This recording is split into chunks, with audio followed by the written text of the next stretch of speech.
চোখের আঘাত আমাদের সারা দেশেই একটা বড় ধরনের অন্ধত্বের বড় কারণ। ৩ টা ভাবে চোখে আঘাত লাগে। একটা হচ্ছে যে কোনো কাজকর্ম করতে গিয়ে বিশেষ কৃষিকাজ হোক বা ইন্ডাস্ট্রিয়াল কোনো কাজ হোক, হঠাৎ কিছু ছিটকে এসে চোখে লাগলো। তাহলে চোখের ভিতরে লেগে কিন্তু ফুটো হয়ে ভিতরে ঢুকে যেতে পারে। যদি এরকমটা লাগে, সেটা ফুটো হয়েছে কি হয়নি আমরা বুঝতে পারি আর না পারি, ইনস্ট্যান্ট চোখের ডাক্তার দেখাতে হবে। একদম ২৪ ঘন্টার ভিতরেই। যদি খুব দূরে গ্রামের বাড়ি হয় তবুও ২৪ ঘন্টার ভিতরে চোখের ডাক্তারে যেতে হবে।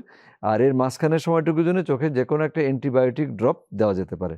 মক্সিফ্লক্সাসিন গ্রুপের, আপনি বাজারের নাম যদি বলি, এটা ভিগালন ধরেন একটা ড্রপের নাম বলে দিলাম। আপনি চোখে দিতে পারেন। এটা দিয়ে ডাক্তারের কাছে যেতে হবে। এটা দিলেন মানে ভালো হয়ে গেলেন তা না।